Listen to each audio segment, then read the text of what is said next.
नमस्कार, स्वागत है आप सभी का मेरे चैनल स्पेशल एजुकेशन नीड्स में। आज हम इस वीडियो में डिस्कस करने वाले हैं कम्युनिकेशन ऑप्शन या deaf philosophy of education. Communication option deaf बच्चों का या हार्ड ऑफ हियरिंग का हम कह सकते हैं, जिसके बारे में हम डिटेल में चर्चा करेंगे। तो आइए हम ब्रीफ में देखते हैं कि कम्युनिकेशन क्या है। इससे पहले भी हमने कम्युनिकेशन के बारे में डिस्कस किया है, कम्युनिकेशन पे चर्चा करी है कि कम्युनिकेशन क्या है, लेकिन इस वीडियो में आज हम डिटेल से जानेंगे कि डेफ फिलॉसफी ऑफ एजुकेशन या कम्युनिकेशन ऑप्शन क्या है। तो सबसे पहले हम देखते हैं कम्युनिकेशन क्या है। Communication is sending and receiving information between two और more people. It is essential aspect of normal development of all for all humans. मतलब जो कम्युनिकेशन होता है या संचार होता है, वो दो लोगों के बीच सूचना भेजना, प्राप्त करना, मतलब जो उनके आइडियाज़ होते हैं, जो थॉट होते हैं, उनको शेयर करना ही कम्युनिकेशन कहलाता है। इसमें जो भी मनुष्य होते हैं, मनुष्य के लिए सामान्य विकास का एक अनिवार्य पहलू है। Knowing a language enables us to communicate our needs, feelings and ideas to other. It is the most silent area in deaf education. मतलब जो इसमें किसी भाषा को जानने से हम अपनी आवश्यकताओं, भावनाओं और विचारों को दूसरे तक पहुंचाने में सक्षम होते हैं। ये बधिर शिक्षा में सबसे प्रमुख क्षेत्र है। Communication way used by children with hearing impairment. Communication का तरीका जो हियरिंग इम्पेयर्ड बच्चे यूज़ करते हैं वो कौन कौन से हैं या उनके फैक्टर क्या हैं, उसके बारे में हम जानेंगे। तो आइए देखते हैं। सबसे पहले hearing impaired children communicate in different ways depending on several factor like, मतलब जो श्रवण बाधित बच्चे होते हैं उनका जो विभिन्न तरीके से जो कम्युनिकेशन का जो तरीका है वो कई प्रकार का होता है और कई कारकों पर निर्भर करता है। अब देखते हैं कि वो कारक क्या है। तो सबसे पहला जो कारक है age at which deafness begin. मतलब एज कारक है कि जिस उम्र में उनका बहरापन या डेफनेस स्टार्ट हुआ है। जैसे कि अगर अर्ली एज में हो गया, बहुत जैसे बच्चे ने जन्म लिया और उसके बाद हो गया, तो अगर उसका अर्ली आइडेंटिफिकेशन हो जाता है और अर्ली आइडेंटिफिकेशन करके उसकी डिग्री ऑफ हियरिंग लॉस और टाइप ऑफ हियरिंग लॉस का अगर पता चल जाता है, तो उससे उसका जो कम्युनिकेशन का तरीका है वो आसानी से डेवलप किया जा सकता है। उसमें डिले होने के चांसेस कम होंगे। लेकिन वही अगर ज़्यादा एज के बाद भी होता है तो अगर डेफनेस स्टार्ट है तो स्पीच तो रहेगी। अगर डेफनेस ज़्यादा दिन के बाद कोई एक्सीडेंटल या फिर कोई और फैक्टर की वजह से हो जाता है तो उनका कम्युनिकेशन मतलब थोड़ा कम प्रभावित होता है। और अगर अर्ली स्टेज में हो गया और अर्ली आइडेंटिफिकेशन नहीं होता है तो भी कम्युनिकेशन बाधित होता है। टाइप्स ऑफ डेफनेस, मतलब टाइप्स ऑफ डेफनेस भी बहुत ज़्यादा कम्युनिकेशन को प्रभावित करता है। जैसे कि अगर माइल्ड मॉडरेट तक का लॉस है, टाइप्स ऑफ डेफनेस है, तो कम्युनिकेशन इतना ज़्यादा नॉर्मल कम्युनिटी से बच्चा आसानी से कम्युनिकेशन कर सकता है। लेकिन वही अगर सीवियर प्रोफाउंड लेवल का है तो नॉर्मल कम्युनिटी से कम्युनिकेशन करने में बहुत ज़्यादा दिक्कतें आ सकती हैं। लैंग्वेज स्किल्स, भाषा कौशल भी बहुत बड़ा कारक है। अगर लैंग्वेज नहीं आती है, किसी को ओरल लैंग्वेज आती है और किसी को साइन लैंग्वेज आती है, तो उसमें भी कम्युनिकेशन में बाधाएं उत्पन्न होती हैं। Amount of residual hearing, amount of residual hearing होती है बची हुई श्रवण क्षमता, ये भी बहुत ज़्यादा प्रभावित करती है। अगर बची हुई श्रवण क्षमता होती है तो हियरिंग एड लगा के बच्चा सुन सकता है, लोगों से कम्युनिकेशन कर सकता है। अगर बची हुई हियरिंग स्किल्स रेजिडुअल हियरिंग नहीं है तो भी काफ़ी बाधाएं आती हैं। स्पीच रीडिंग स्किल, भाषण और रीडिंग स्किल्स जो है इसकी वजह से भी बाधाएं उत्पन्न होती हैं। अगर स्पीच एरर है, बच्चा बोलने में असक्षम है, उसके लिप मूवमेंट नहीं हो रहे हैं, हार्ड पैलेट या फिर जो माउथ स्ट्रक्चर है उसमें कहीं पे कोई कमी आ रही है, जिसकी वजह से भी बच्चा या फिर जो व्यक्ति होते हैं वो कम्युनिकेशन करने में असमर्थ होते हैं। स्पीच एबिलिटी, भाषण क्षमता, अगर एबिलिटी नहीं है, भाषण क्षमता नहीं है बोलने की, तो भी ज़्यादा दिक्कतें आती हैं। पर्सनालिटी, व्यक्तित्व, पर्सनालिटी भी फैक्टर है एक जो कम्युनिकेशन को प्रभावित करता है। इस तरीके से पर्सनालिटी प्रभावित करता है इंट्रोवर्ट और एक्सट्रोवर्ट। जैसे एक होता है कि बहुत ज़्यादा बातचीत करते हैं, एक होता है कि बहुत कम लोगों से मिलते हैं, बहुत ज़्यादा कम सोशलाइज होते हैं, कम बात करते हैं, तो ये भी एक कारक है। फैमिली इन्वायरमेंट, पारिवारिक वातावरण भी एक ऐसा फैक्टर है जो प्रभावित करता है कम्युनिकेशन को। ऐसे फैमिली इन्वायरमेंट में अगर ज़्यादा एक्सपोजर मिला है बोलने का, तो एक्सपोजर और इनपुट पे है कि कितना एक्सपोजर मिला है बच्चे को, वो उसी तरीके से रिएक्शन करता है। तो अगर ज़्यादा एक्सपोजर मिला है तो वो अच्छे से कम्युनिकेशन करेगा, अगर ज़्यादा अच्छा नहीं मिला है तो फिर उसमें काफ़ी बाधाएं आती हैं। एजुकेशनल बैकग्राउंड, शैक्षिक पृष्ठभूमि भी प्रभावित करती है। पर्सन प्रेफरेंस, व्यक्तिगत पसंद, एक वो होता है कि ये जिससे वाइब मैच कर गई और उससे ही कम्युनिकेशन होता है, तो ये भी एक फैक्टर है। सम डेफनेस चिल्ड्रन यूज स्पीच और साइन लैंग्वेज ओनली, मतलब कुछ जो बधिर बच्चे होते हैं वो केवल साइन लैंग्वेज और स्पीच लैंग्वेज का यूज़ करते हैं। और a combination of sine language, finger spelling and speech, या सांकेतिक भाषा, फिंगर स्पेलिंग या जो स्पीच होती है उसका यूज़ कोऑर्डिनेट करके, उसका कॉम्बिनेशन करके उसका यूज़ करते हैं। और राइटिंग और body language and facial expression, या लेखन या शरीर की भाषा या चेहरे की अभिव्यक्ति, इसका भी यूज़ कर सकते हैं कम्युनिकेशन में।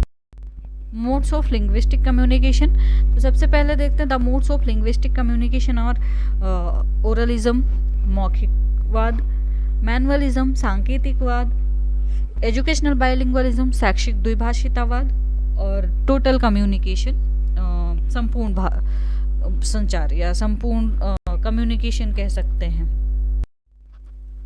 और अब तो हम देखते हैं ओरलिज्म क्या है। अब ओरलिज्म के बारे में हम इसमें डिटेल से जानेंगे कि ओरलिज्म क्या है, उसमें प्रिंसिपल क्या है, जस्टिफिकेशन क्या है, चैलेंजेस क्या है ओरलिज्म के।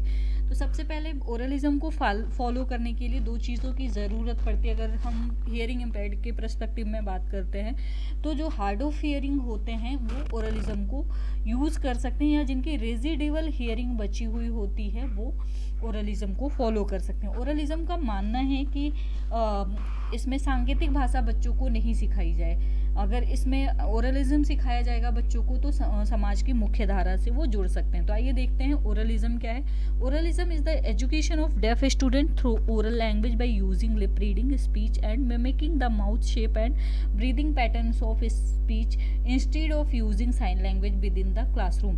मतलब जो ओरलिज्म है वो जो डेफ स्टूडेंट होते हैं उनकी शिक्षा है मौखिक भाषा के माध्यम से, मतलब जो हम लिप रीडिंग के माध्यम से पढ़ते हैं, या जो जिसमें स्पीच का यूज़ करते हैं कक्षा के भीतर, जिसमें साइन लैंग्वेज का उपयोग ना करके जो मुंह के आकार और जो स्पीच के द्वारा या फिर हम कह सकते हैं ब्रीदिंग पैटर्न के द्वारा उनकी जो नकल करके पढ़ते हैं वो ओरलिज्म के अंतर्गत आता है। अब देखते हैं इसमें गोल क्या है, प्राइमरी गोल।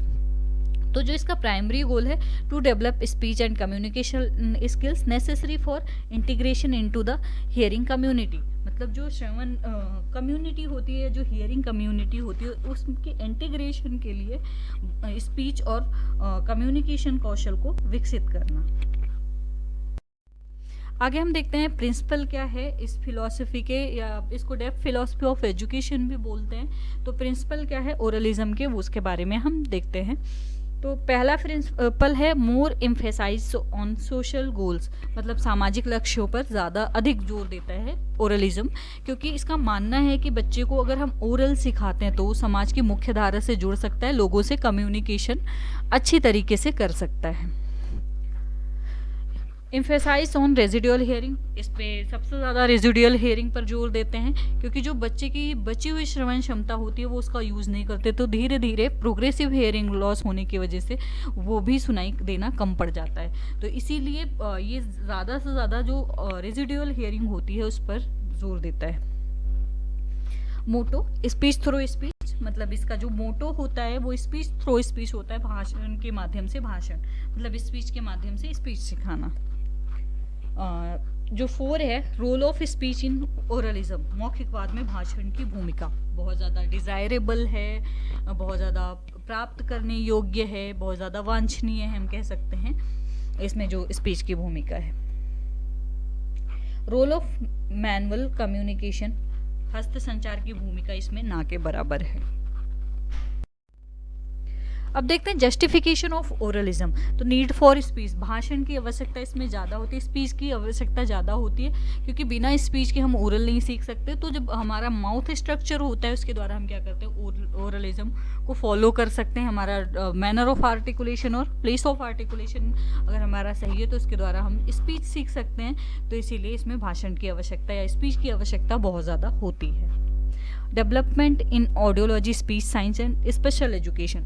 ऑडियोलॉजी इसलिए क्योंकि हियरिंग असेसमेंट हो सकता है, पहचान हो सकती है कि किस टाइप का हियरिंग लॉस है, किस तरीके का है, किस डिग्री का हियरिंग लॉस है, ये पता चल जाता है। उसके बाद हम स्पीच साइंस सिखाते हैं कि किस तरीके से बोलना है, किस तरीके से शब्दों का यूज़ करना है, सिलेबल का अगर हम सिलेबल की बात करें तो कॉन्सोनेंट वोबल हम कैसे सिखा सकते हैं। दूसरी चीज़, हम इसमें विशेष शिक्षा में भी इसमें विकास होता है, इसलिए क्योंकि स्पेशल एजुकेशन में जाके ये समझ में आता है कि उनकी बच्चों की नीड क्या है, कैसे हमें उन्हें पढ़ाना चाहिए, ये चीज़ें हमें समझ में आती हैं। Challenges of oralism. तो अब चैलेंजेस क्या हैं ओरलिज्म के, उसके बारे में हम जानते हैं। तो सबसे पहले लैंग्वेज डिले, भाषा में अगर देरी होती है तो ओरलिज्म सिखाने में बहुत ज़्यादा दिक्कत आती है, क्योंकि जो क्रिटिकल पीरियड होता है 0 to 3 ईयर, उसमें हम आसानी से बच्चे को लैंग्वेज सिखा सकते हैं। लेकिन जब एक लेटर आइडेंटिफिकेशन या लेट आइडेंटिफिकेशन होता है, उसके बाद हम अगर उसको सिखाने जाएँ तो काफ़ी कॉम्प्लिकेशन आती है। The struggle of communication and language, संचार और भाषा के लिए संघर्ष करना पड़ता है बहुत ज़्यादा। कम्युनिकेशन और भाषा सिखाने के लिए बहुत ज़्यादा संघर्ष करना पड़ता है इसमें। इन एडुकेसी ऑफ टेक्नोलॉजिकल डेवलपमेंट, तकनीकी विकास की अपर्याप्तता। अगर तकनीकी जो टेक्नोलॉजिकल डेवलपमेंट है अगर वो भी नहीं होता है तो भी दिक्कत आती है, क्योंकि अगर हियरिंग एड यूज़ करना नहीं जानता है बच्चा तो काफ़ी दिक्कतें आती हैं। प्रीरिक्विजिट ऑफ ओरल सक्सेस, मौखिक सफलता के लिए आवश्यक शर्तें। मौखिक सफलता के लिए आवश्यक शर्तें हैं कि जो रेजिडुअल हियरिंग है उनका यूज़ और हियरिंग एड का यूज़ ज़रूरी है, क्योंकि इसके बिना ओरलिज्म नहीं सिखाया जा सकता है डेफ बच्चों को।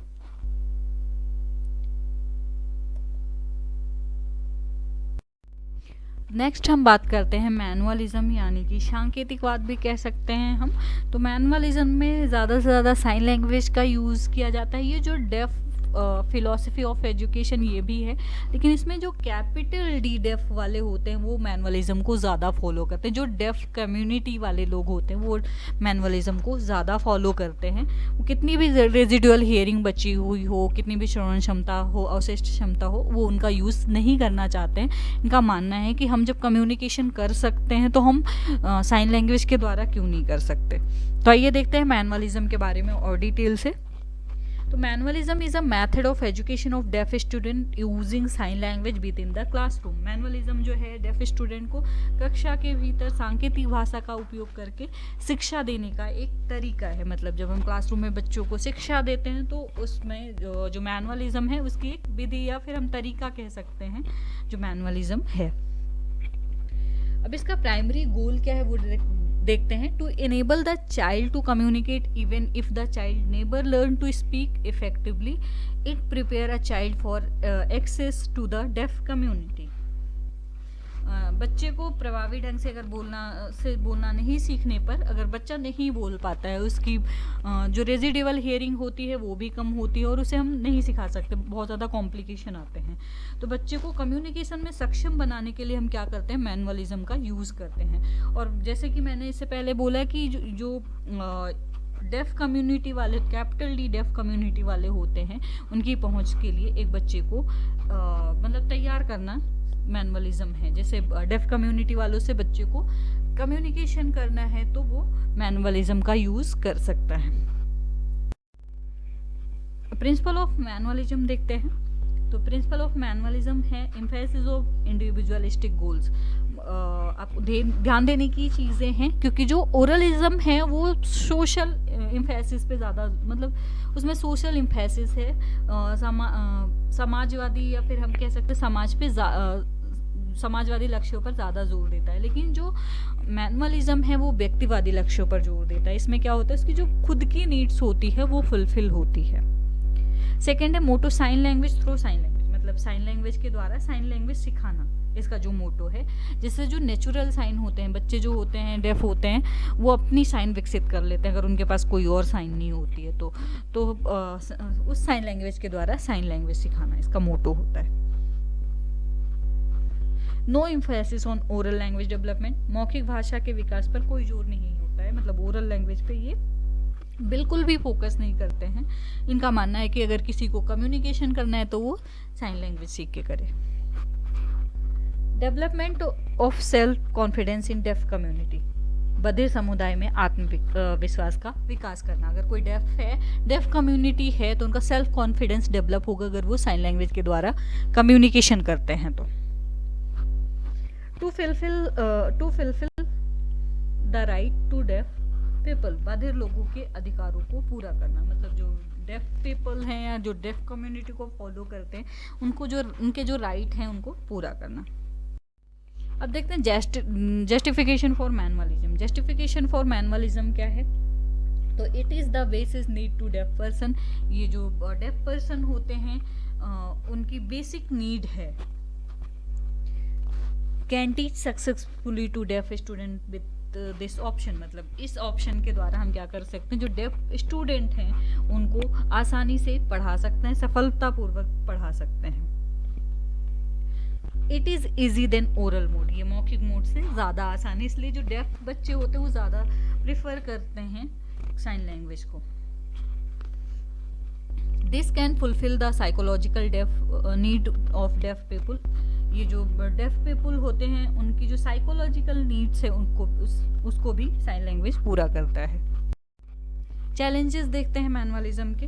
तो चैलेंजेस, सबसे पहला चैलेंज जो है it is centred only deaf community, ये केवल बधिर समुदाय से केंद्रित है, मतलब जो डेफ कम्युनिटी के लोग हैं वो ज़्यादा यूज़ करते हैं। जैसे किसी को ओरल कम्युनिटी से बात करनी है या हियरिंग कम्युनिटी की बात करें हम, अगर उनसे बात करनी है तो वो नहीं कर पाएंगे, तो इसीलिए ये डेफ सेंटर्ड है, तो इसकी ये चैलेंजेस है। Student avoid the oral communication, विद्यार्थी मौखिक संचार से बचता है उसको, क्योंकि बोलने पे बहुत ज़्यादा जोर आता है, तो बच्चे क्या करते हैं ज़्यादा से ज़्यादा साइन लैंग्वेज का यूज़ करते हैं। Student feel neglected and segregated, छात्र उपेक्षित और अलग थलग महसूस करते हैं। अलग थलग इसलिए महसूस करते हैं क्योंकि जब वो नॉर्मल कम्युनिटी या हियरिंग कम्युनिटी में होते हैं या जो थोड़ा बहुत ओरलिज्म फॉलो करते हैं उनके साथ रहते हैं तो वो अलग थलग इसलिए महसूस करते हैं क्योंकि वो उनसे कम्युनिकेशन नहीं कर पाते। It is neglected the residual hearing in deaf children, बधिर बच्चों में अवशिष्ट श्रवण क्षमता की उपेक्षा की जाती है, मतलब जो बची हुई भी अवशिष्ट श्रवण क्षमता होती है उसका भी यूज़ नहीं करते हैं तो वो धीरे धीरे ख़त्म हो जाती है। नेक्स्ट देखते हैं एजुकेशनल बाइलिंगुअलिज्म, शैक्षिक द्विभाषितावाद के बारे में। तो educational bilingualism is an approach to the education of deaf children which use both the sign language of the deaf community and the written speaking language of the hearing community. जो शैक्षिक द्विभाषितावाद है वो बधिर बच्चों की शिक्षा के लिए एक दृष्टिकोण है, पर्सपेक्टिव है, हम कह सकते हैं, जो बधिर समुदाय की सांकेतिक भाषा और सुनने वाले समुदाय की लिखित बोली जाने वाली भाषा दोनों का यूज़ करता है। मतलब जो एजुकेशनल बाइलिंगुअलिज्म है, बाइलिंगुअलिज्म से पता चलता है कि दो लैंग्वेज होती हैं, मतलब साइन लैंग्वेज का भी यूज़ कर सकते हैं और ओरल का, तो जिसकी जैसी नीड है वो उस आधार पे उस भाषा को, उस कम्युनिकेशन ऑप्शन को चुन सकता है। अब इसका प्राइमरी गोल है, देखते हैं कि क्या है। To enable children to become bilingual that is competent and proficiency in sign language and a spoken language sufficient for an individual's need as a child and as an adult। बच्चे को द्विभाषी बनाने में सक्षम बनाना इसका जो गोल है कि मतलब एक से अधिक लैंग्वेज आए। अगर जैसे उसको कम्युनिकेशन करना है किसी से, तो किसी को ओरल आता है तो ओरलिज्म के माध्यम से या रिटन के माध्यम से कर सकता है, और अगर वो नहीं आता तो साइन लैंग्वेज के माध्यम से वो कम्युनिकेशन कर सकता है। यानी सांकेतिक भाषा बोली जाने वाली भाषा में सक्षम और प्रवीणता एक बच्चे के रूप में, एक वयस्क के रूप में, एक व्यक्ति की ज़रूरतों के लिए पर्याप्त है। अब इसके प्रिंसिपल देखते हैं। प्रिंसिपल पहला है फोकस ऑन इंडिविजुअलिस्टिक गोल, व्यक्तिवादी लक्ष्यों पर जोर, क्योंकि दो लैंग्वेज होती हैं, जैसे बच्चे की नीड्स होती है उसके आधार पर लैंग्वेज चुन सकता है। दूसरा जो है मोटो, लैंग्वेज थ्रू लैंग्वेज, मतलब इसका जो मोटो होता है लैंग्वेज के द्वारा लैंग्वेज सिखाना, भाषा के द्वारा भाषा सिखाना। अगर ओरल आता है तो ओरल के द्वारा साइन लैंग्वेज सिखाना, अगर साइन लैंग्वेज आता है तो साइन लैंग्वेज के द्वारा ओरल सिखाना, या साइन लैंग्वेज के द्वारा साइन लैंग्वेज सिखाना। Comparison with second language learner, मतलब इसमें फर्स्ट लैंग्वेज का सेकेंड लैंग्वेज के साथ कंपैरिजन भी कर सकते हैं। Role of speech not essential, neither attainable not desirable.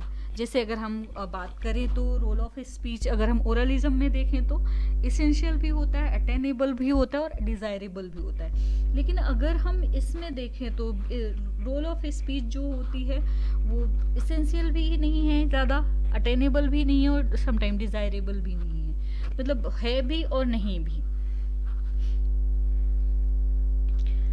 Cultural model of deafness, बधिरता का सांस्कृतिक मॉडल, मतलब जो डेफ कल्चर वाले होते हैं जो फॉलो करते हैं डेफ कल्चर को, वो भी आज इसका यूज करके नॉर्मल या हियरिंग कम्युनिटी से जुड़ सकते हैं। अब देखते हैं जस्टिफिकेशन फॉर एजुकेशनल बाइलिंगुअलिज्म। तो इसके जस्टिफिकेशन क्या है? सबसे पहले मोरल जस्टिफिकेशन, मतलब नैतिक औचित्य हम कह सकते हैं, या नैतिक जस्टिफिकेशन होगा। नैतिक जस्टिफिकेशन इसलिए क्योंकि जब वो लोगों से बातचीत करेंगे तो उनकी वैल्यूज़ बढ़ेंगी, समाज के मूल्यों को जानेंगे, क्योंकि अगर ओरल माध्यम से बात कर सकते हैं तो बहुत सारे रूल्स हैं, बहुत सारी चीज़ें हैं जो नहीं सुनते हैं तो कहीं ना कहीं रह जाती हैं। तो इस वजह से अगर ओरलिज्म फॉलो करेंगे या फिर दोनों चीज़ों को देख के एक तरीके से, तो वो सीख ही सकते हैं, इसलिए मोरल वैल्यूज़ बढ़ेंगी। लिंग्विस्टिक जस्टिफिकेशन, अगर एक भाषा नहीं आती है तो दूसरी भाषा का यूज करके कम्युनिकेशन कर सकते हैं, इसलिए लिंग्विस्टिक जस्टिफिकेशन। एजुकेशनल जस्टिफिकेशन, अगर कोई टीचर पढ़ा रहा है और साइन लैंग्वेज नहीं आती है, ओरल पढ़ा रहा है तो उससे सीख सकते हैं, और अगर साइन लैंग्वेज से पढ़ा रहा है उसको ओरल नहीं आती है तो उससे भी सीख सकते हैं, तो इसलिए एजुकेशनल जस्टिफिकेशन। साइकोलॉजिकल जस्टिफिकेशन, मतलब ये नहीं है कि दोनों तरीके नहीं आते, इसमें दोनों तरीके आते हैं, तो किसी एक का माध्यम करके क्या होगा, संतुष्टि मिलती है, और वहाँ पे जब हमारी नीड फुलफिल होती है तो जो हमारा साइकोलॉजिकल जस्टिफिकेशन है वो होता है। कॉग्निटिव बेनिफिट, हमारे कॉग्निशन को लाभ होता है क्योंकि हम सीखते हैं, लर्न करते हैं। इमोशनल बेनिफिट्स भी हो सकता है क्योंकि लोगों से हम अपने इमोशन शेयर कर सकते हैं, और जिसकी वजह से क्या होता है, इमोशनल बेनिफिट होता है। अब हम देखते हैं चैलेंजेस ऑफ एजुकेशनल बाइलिंगुअलिज्म। तो जो चैलेंजेस ऑफ एजुकेशनल बाइलिंगुअलिज्म है वो क्या है? सबसे पहला, problem with the concept of language foundation, मतलब जो भाषा फाउंडेशन होती है उसकी अवधारणा के साथ समस्याएं। दो लैंग्वेज होती है तो दोनों के कॉन्सेप्ट को समझने में बहुत ज़्यादा प्रॉब्लम आती है। इशूज ऑफ लिटरेसी, साक्षरता का मुद्दा, इस लिटरेसी में भी प्रॉब्लम आती है लिखने में, मतलब दोनों चीज़ों पे ध्यान देंगे तो एक समय में दोनों लिटरेसी पे ध्यान देने का मतलब है कि दोनों तरफ ध्यान बटेगा, तो इस वजह से भी काफ़ी चीज़ें कॉम्प्लिकेट हो जाती हैं। प्रॉब्लम विथ लिटरेसी, साक्षरता के साथ समस्याएं, जिससे पहले हमने डिस्कस किया। प्री रिक्विजिट ऑफ सक्सेस, सफलताओं की पूर्व अपेक्षाएं, आवश्यक शर्तें हम प्री रिक्विजिट नहीं कर सकते कि सफल ही होगा, क्योंकि एक समय में दो चीज़ें सीखते हैं तो उसमें बहुत ज़्यादा दिक्कतें आती हैं। टोटल कम्युनिकेशन, संपूर्ण संचार कह सकते हैं हम इसको।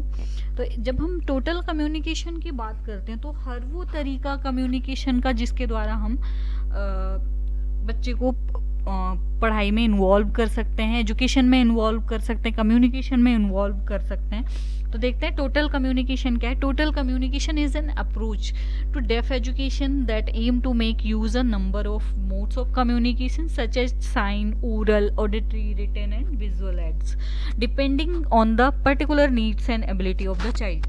मतलब जो टोटल कम्युनिकेशन है वो डेफ एजुकेशन मतलब डेफ एजुकेशन या डेफ बच्चों की एजुकेशन के लिए एक ऐसा दृष्टिकोण है जिसका उद्देश्य होता है कि किसी की जो पर्टिकुलर नीड होती है, जो ज़रूरत होती है, उनकी एबिलिटी होती है, उसके अनुसार हम कोई भी तरीका यूज़ करके हम सिखा सकते हैं, चाहे वो साइन लैंग्वेज हो, मौखिक हो, चाहे वो सुनने के द्वारा हो, चाहे वो लिखित रूप में हो, चाहे वो कुछ दिखा के उसका उपयोग करके हम कम्युनिकेशन सिखा सकते हैं। तो इसमें एक सबसे अच्छा तरीका है फॉर्मूला VAKT, जिसके माध्यम से हम आसानी से उनमें कम्युनिकेशन डेवलप कर सकते हैं। V for visual, A for auditory, K for kinesthetic और T फॉर टेक्टाइल।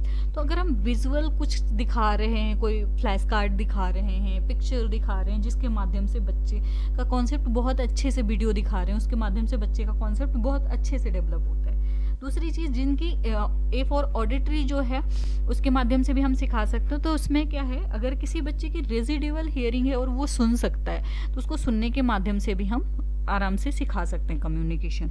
और K फॉर काइनेस्थेटिक होता है, तो काइनेस्थेटिक होता है जिसमें कोई एक्टिविटी बेस्ड लर्निंग होती है, तो हम एक्टिविटी करके कुछ करके सिखा सकते हैं, जो करके सीखने पर जोर देता है। और जब हम करके सीखते हैं या किसी को सिखाते हैं तो वो ज़्यादा अच्छे से इफ़ेक्टिवली सीख सकते हैं। और टेक्टाइल, टच सेंस का यूज़ करके हम सिखा सकते हैं। तो VAKT के माध्यम से हम कम्युनिकेशन सिखा सकते हैं, जो टोटल कम्युनिकेशन के अंतर्गत आता है। अब नेक्स्ट देखते हैं इसमें इसका प्राइमरी गोल क्या है। तो to develop an easy communication method between the hearing impaired child and his hearing interactor, the child stimulation use of speech and SL is encouraged along with other visual and contextual cues। मतलब जो श्रवण बाधित बच्चे होते हैं, उनके सुनने वाले जो इंस्ट्रक्टर के बीच एक आसान संचार विधि प्रदान करता है टोटल कम्युनिकेशन। बच्चे की जो स्पीच होती है उसके साथ अन्य उपयोग को, अन्य दृश्य या जो भी कम्युनिकेशन ऑप्शन है, जैसे मतलब जो भी तरीका है कम्युनिकेशन का, उसका यूज़ करके उनकी उन चीज़ों को प्रोत्साहन करना। प्रिंसिपल क्या है टोटल कम्युनिकेशन का, उसके बारे में जानेंगे। तो पहला प्रिंसिपल है मोर एम्फेसिस ऑन सोशल गोल। सामाजिक लक्ष्यों पर अधिक जोर देता है, क्योंकि किसी भी तरीके से हम कम्युनिकेशन करना सिखाते हैं जो ताकि बच्चा समाज की मुख्य धारा से जुड़ सके। यूज ऑफ ऑल सोर्सेज, मतलब सभी सोर्सेज का यूज कर सकते हैं इसमें जिस तरीके से बच्चा सीखना चाहता है। मोटो स्पीच थ्रू स्पीच और साइन, स्पीच के थ्रू स्पीच और साइन डेवलप कर सकते हैं। इसका जो मोटो होता है स्पीच थ्रू स्पीच और प्लस साइन, तो इसमें हम स्पीच के थ्रू स्पीच भी सिखा सकते हैं और साइन भी सिखा सकते हैं। रोल ऑफ स्पीच जो होती है इसमें इसेंशियल होती है, डिजायरेबल होती है, but not attainable only through speech. मतलब अटेनेबल नहीं होती है, लेकिन स्पीच ज़्यादा ज़रूरी होती है, इसेंशियल और डिजायरेबल होती है। जस्टिफिकेशन फॉर टोटल कम्युनिकेशन, तो इसका जस्टिफिकेशन क्या है वो देखते हैं हम। Goal being more important mean that the mean, लक्ष्य का माध्य से अधिक महत्वपूर्ण होना। मतलब इसमें जो है सब जो गोल है, जो लक्ष्य होता है वो अधिक इम्पॉर्टेंट होता है किससे, जो तरीका होता है उससे। तो इस पे हम लक्ष्यों पर ज़्यादा ध्यान देते हैं, जो बच्चे का लक्ष्य है, जो बच्चे की नीड है उस पर ध्यान देते हैं, ना कि जो तरीका है उस पर ध्यान देते हैं। बेनिफिट ऑफ बोथ, इसमें साइन और ओरल दोनों का वो है, दोनों की बेनिफिट ले सकता है बच्चा। चॉइस ऑफ बोथ, दोनों का चुनाव कर सकता है, दोनों लैंग्वेज, साइन लैंग्वेज और ओरलिज्म दोनों फॉलो कर सकता है। चैलेंजेस ऑफ टोटल कम्युनिकेशन, अब टोटल कम्युनिकेशन के चैलेंजेस भी बहुत सारे हैं, तो देखते हैं कौन कौन से चैलेंजेस हैं। Pre requisite of success of total communication, जो टोटल कम्युनिकेशन की सफलता के लिए आवश्यक शर्तें हैं उसमें इसलिए है क्योंकि एक साथ हम काफ़ी चीज़ें सिखा रहे हैं, तो वो बच्चे के लिए थोड़ा ज़्यादा हो जाती हैं, ज़्यादा तरीके कंफ्यूजिंग हो जाती हैं। इसलिए जो आवश्यक शर्तें होती हैं कि स्पीच भी सिखानी है, साइन लैंग्वेज भी सिखानी है, तो उसके लिए थोड़ा ज़्यादा हो जाता है। प्रॉब्लम विथ मल्टी मोडालिज्म, बहुवाद के साथ समस्याएं, मतलब एक से अधिक विधियां सिखाते हैं तो उसमें भी समस्याएं आती हैं। नेचर ऑफ मैसेज, संदेश की प्रकृति, जो नेचर ऑफ मैसेज होता है उसमें भी मतलब किस तरीके का नेचर ऑफ मैसेज है, क्या बताना चाह रहे हैं, तो उसमें भी कंफ्यूजन होता है। सेलेक्टिंग ईजियर ऑप्शन, बच्चा ज़्यादा आसान वाला वो सेलेक्ट कर लेता है तरीका, और उसमें भी कॉम्प्लिकेशन आती है, फिर डिफ़िकल्ट वाला जो होता है वो रह जाता है। Doubling the task. Sign language भी सीखता है, ओरलिज्म भी सीखता है, तो टास्क डबल हो जाते हैं, इसलिए भी दिक्कतें आती हैं।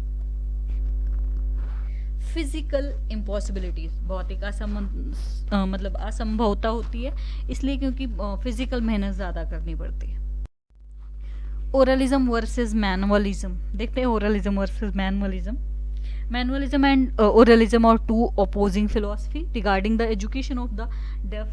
मतलब जो मैंने इससे पहले भी बताया था, ओरलिज्म जो होता है वो ओरलिज्म को फॉलो करते हैं, ओरल बोलने पे ज़्यादा फोकस करते हैं, साइन लैंग्वेज को नहीं मानते। उनका मानना है, ओरलिज्म वालों का, मौखिकवाद का मानना है कि अगर बच्चे को कोई डेफ बच्चा है तो उसे ओरल कम्युनिकेशन करना चाहिए, जो उसकी रेजिडुअल हियरिंग है उसका यूज़ करना चाहिए। लेकिन जो मैनुअलिज्म है उसका मानना है कि अगर हम कम्युनिकेशन कर सकते हैं तो साइन लैंग्वेज क्यों नहीं कर सकते, तो जिसको भी कम्युनिकेशन करना है वो साइन लैंग्वेज का यूज़ करे। तो दोनों एक दूसरे के विरोधी फिलॉसफी हैं। The manualist claim that the oralist neglect the psychosocial development of deaf children. मैनुअलवादियों का दावा है कि जो मौखिकवादी हैं वो बधिर बच्चों के मनोसामाजिक विकास की उपेक्षा करते हैं। मतलब जो साइकोलॉजिकल डेवलपमेंट होता है, इनका मानना है कि वो इफेक्ट होता है, इसीलिए वो इनको नेग्लेक्ट करते हैं।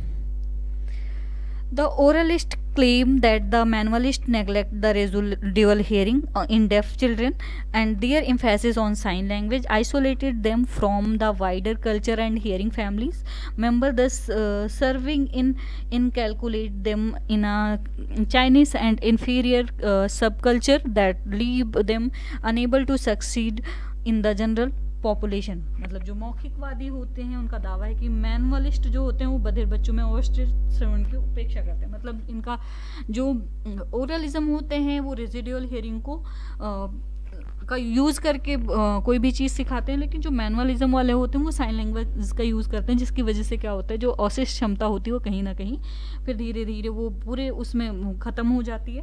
तो इसीलिए इनका मानना है कि वो उसको नेग्लेक्ट करते हैं, मतलब जो उनकी बची हुई श्रवण क्षमता होती है उनका दुरुपयोग करते हैं। और सांकेतिक भाषा पर उनका जोर उन्हें व्यापक संस्कृति और सुनने वाले परिवार के सदस्यों से अलग करता है। मतलब जो हियरिंग कम्युनिटी होती है, उनकी जो फैमिलीज होती हैं हियरिंग, उनसे जो साइन लैंग्वेज है वो उनको अलग कर देता है। इस प्रकार जो एक कम्युनिटी होती है वो उप संस्कृति में शामिल करने में मदद करता है और उसे सामान्य आबादी में सफल होने में असमर्थ बनाता है। The modern development of the cochlear implant has served to renew this historical debate। Cochlear implant के आधुनिक विकास ने इस ऐतिहासिक बहस को फिर से शुरू करने का काम किया है। दूसरा देखते हैं educational bilingualism versus total communication. तो educational bilingualism and total communication are two new philosophies regarding the education of the deaf education. मतलब जो डेफ एजुकेशन है उनके लिए, उनके संबंध में शैक्षिक द्विभाषावाद और कुल संचार दो नए दर्शन जुड़े हैं। Bilingualism supports that in this method use both language, sign and written spoken. It fulfill the needs of both population, hearing and non-hearing. So that is better option। द्विभाषितावाद समर्थकों का कहना है कि जो ये विधि अपनाई जाती है, सांकेतिक, लिखित और बोली दोनों भाषाओं का प्रयोग किया जाता है और ये आबादी सुनने और ना सुनने दोनों की ज़रूरतों को पूरा करता है। तो ये इनकी समझ से ये बेहतर विकल्प है। Total communication support say that in this method use the all modes of communication like sign, oral, auditory, written and visual aid depending on the particular need and ability of the child, so that option is better than other। Total communication के समर्थकों का कहना है कि जो ये method है total communication में बच्चे की विशेष ज़रूरतों और उनकी जो क्षमता होती है उसके आधार पर संचार के जितने भी साधन होते हैं सभी साधनों का यूज़ करके, चाहे वो ओरल हो, चाहे वो साइन हो, ऑडिटरी हो, रिटन हो एंड विजुअल हो, ये सारे मतलब सभी तरीकों का यूज़ करके सभी साधनों का उपयोग किया जाता है। इसलिए ये विकल्प अन्य विकल्पों से बेहतर है। Criteria to choose a suitable communication approach. अब कौन कौन सी क्राइटेरिया हैं जिसकी वजह से सुटेबल कम्युनिकेशन अप्रोच चूज किया जा सकता है। तो सबसे पहले this usefully depend on degree of hearing loss. Degree of hearing loss के अनुसार हम क्राइटेरिया चूज़ कर सकते हैं कि कौन सा, अगर माइल्ड का है तो ओरलिज्म, मॉडरेट का है तो माइल्ड मॉडरेट का है तो ओरलिज्म चूज़ कर सकते हैं, और ज़्यादा सीवियर है तो मैनुअलिज्म। इस आधार पे हम सुटेबल वो चूज़ कर सकते हैं। द फैमिलीज हियरिंग स्टेटस, परिवार की सुनने की स्थिति के आधार पर भी हम कम्युनिकेशन ऑप्शन चूज़ कर सकते हैं कि परिवार से हम किस तरीके से कम्युनिकेट कर पाएंगे। होम लैंग्वेज, घर की जो भाषा होती है, या हम अभी लोकल लैंग्वेज कह सकते हैं, रीजनल लैंग्वेज कह सकते हैं, उसके आधार पर भी हम कम्युनिकेशन ऑप्शन चूज कर सकते हैं। The child function use of spoken language और sign language, the child preferred mode of communication, बच्चे द्वारा बोली जाने वाली जो भी भाषा होती है, सांकेतिक भाषा या कार्यात्मक उपयोग, यानी संचार का बच्चे का पसंदीदा तरीका, उसका भी यूज कर सकते हैं। The belief of the teacher and educational setup, शिक्षक और शैक्षिक सेटअप की मान्यताएं जो है उनके अनुसार चूज कर सकते हैं। Different children excel in the prefer different communication modes. The date no signal approach is available for all hearing impaired children, so individual approach need to be developed. अलग अलग बच्चे अलग अलग संचार मोड में जो उत्कृष्टता प्राप्त करते हैं उसे पसंद करते हैं। आज तक सभी बधिर बच्चों के लिए कोई एकल दृष्टिकोण उपलब्ध, मतलब कोई एक दृष्टिकोण उपलब्ध नहीं है, इसलिए व्यक्तिगत दृष्टिकोण विकसित किए जाने की आवश्यकता है। Thank you for watching my video. I hope आप सभी को ये वीडियो पसंद आई है। अगर पसंद आई है तो लाइक, शेयर एंड सब्सक्राइब ज़रूर करिए। ये जो टॉपिक है ये डिप्लोमा में भी है, और मतलब डीएड स्पेशल एजुकेशन एचआई में भी है, और बीएड स्पेशल एजुकेशन एचआई में भी है। या तो दोनों स्टूडेंट देख सकते हैं, दोनों कोर्सेज के जो भी स्टूडेंट हैं वो देख सकते हैं और बेनिफिट ले सकते हैं, और बता भी सकते हैं कि उनके क्या कन्फ्यूज़न है, उनके हिसाब से कौन सा कम्युनिकेशन मोड्स चुनना चाहिए degree and types of hearing loss के आधार पर। तो मुझे कमेंट सेक्शन में ज़रूर बताएं और ऐसे ही प्यार देते रहें। थैंक यू, धन्यवाद, शुक्रिया।